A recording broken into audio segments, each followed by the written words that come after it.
चलिए आज समझते हैं वंशानुक्रम के उन रहस्यों को जो मॉडर्न बायोलॉजी की बुनियाद हैं। सदियों से ये सवाल एक पहेली था कि आखिर गुण एक पीढ़ी से दूसरी पीढ़ी में जाते कैसे हैं। इसका जवाब दो चीजों में छिपा है, वंशानुक्रम यानी जो हमें माता पिता से मिलता है, और विभिन्नता जो हमें सबसे अलग बनाती है। फिर आए ग्रेगर मेंडल, जिन्होंने इस गुत्थी को सुलझाने के लिए कुछ शानदार एक्सपेरिमेंट्स किए। उन्होंने 7 सालों तक पहली बार बायोलॉजी में मैथ्स का इस्तेमाल किया। इससे उनके नतीजों को नई पहचान मिली। उनकी कामयाबी का राज था सही चुनाव। उन्होंने ऐसे मटर के पौधे चुने जिनके गुण एकदम साफ और उल्टे थे।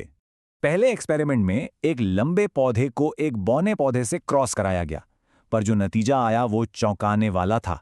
सारे के सारे पौधे लंबे थे। बौनापन का गुण जैसे गायब ही हो गया। पर क्या वो सच में गायब हुआ था? इसी सवाल का जवाब ढूंढने के लिए मेंडल ने उन लंबे पौधों का आपस में क्रॉस कराया।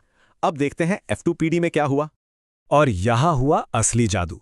वो बौनापन वाला गुण जो गायब हो गया था अचानक से वापस आ गया। इसकी पूरी गिनती को पनेट स्क्वायर से आसानी से समझा जा सकता है।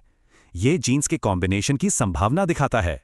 अगर बाहरी रूप से देखें तो नतीजा हमेशा 3:1 का था, मतलब 3 लंबे पौधे और एक बौना पौधा। लेकिन जेनेटिक लेवल पर अनुपात 1:2:1 का था। यहीं पर छिपा था असली पैटर्न। इसी से मेंडल ने बताया कि हर गुण के लिए फैक्टर्स या एलील्स के जोड़े होते हैं, एक प्रभावी और दूसरा अप्रभावी। और यहीं से निकला उनका पहला नियम, प्रभाविता का नियम, मतलब एक फैक्टर दूसरे पर हावी हो जाता है। और दूसरा नियम था विसंयोजन का नियम, मतलब ये फैक्टर अलग हो जाते हैं ताकि छिपा हुआ गुण भी वापस आ सके। एक बगीचे में किए गए ये सिंपल से एक्सपेरिमेंट्स आज पूरी जेनेटिक्स की बुनियाद हैं। लेकिन सोचिए, अगर ये एक गुण का नियम है तो क्या होता है जब हम एक साथ 2 गुणों को ट्रैक करते हैं।